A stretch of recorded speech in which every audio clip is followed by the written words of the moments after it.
স্কুলে শারদোৎসব আগামী আগে যে শারদোৎসবের একটা আবহাওয়া এই অনুষ্ঠানে আজকে আমরা পেয়েছি আমাদের বীরভূমের উন্নয়নের কাণ্ডারি এই এলাকার সমস্ত জনগণের চোখে নয়নের মনে বীরভূম জেলার সভাধিপতি ভাইজুল হক মহাশয়, এখানকার বিধান মাঝি মহাশয়, প্রধান এবং খাদ্য কর্মকর্তা এবং বিশিষ্ট সমাজসেবী সাইফুল এবং আমাদের ম্যাডাম সকলকে এবং যে সমস্ত ছাত্রীরা আছে এবং আমার অন্যান্য শিক্ষিকা ম্যাডাম সকলকে আমি আমার অন্তঃস্থল থেকে জাতীয়তাবাদী অভিনন্দন জানাই।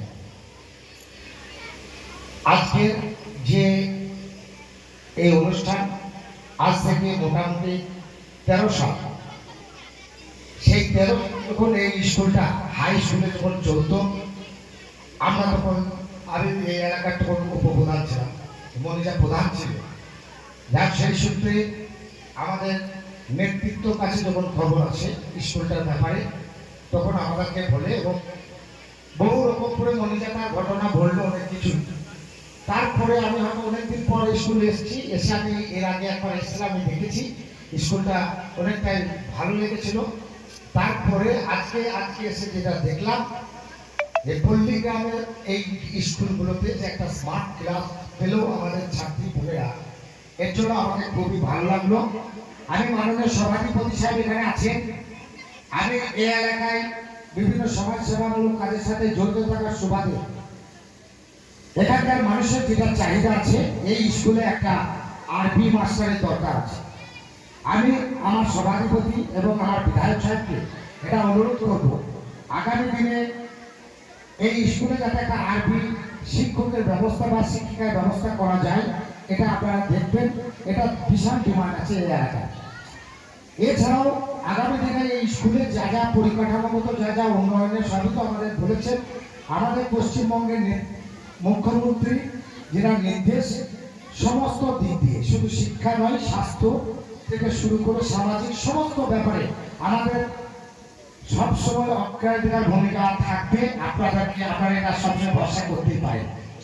যাই হোক, আমি এই বক্তব্য বেশি কিছু বাড়াতে চাই না।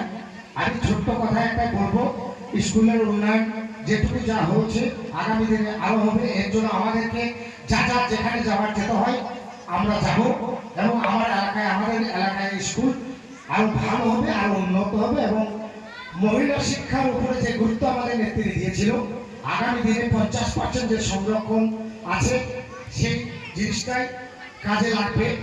আগামী দিনে মমতা ব্যানার্জির যে স্বপ্ন, আমাদের মা বোনেরা আরো বেশি করে শিক্ষার মাধ্যমে বিভিন্ন জায়গায় এগিয়ে যেতে পারে, মাথা উঁচু করে থাকতে পারে, তাই এই ব্যবস্থা।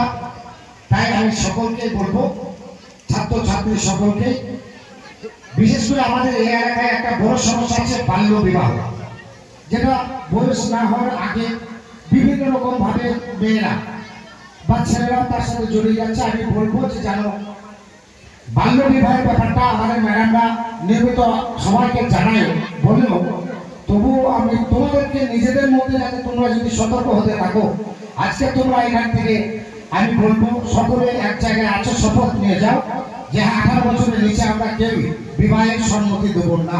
এটা তোমাদেরকেই করতে হবে, এটা আমাদের অঞ্চলের একটা বিষয়। আমি সকলের কাছে আবার অনুরোধ করবো যে যেন এই ব্যাপারটা একটু দেখবেন। যাই হোক, এই বলে আমি আমার ছোট বক্তব্য শেষ করছি।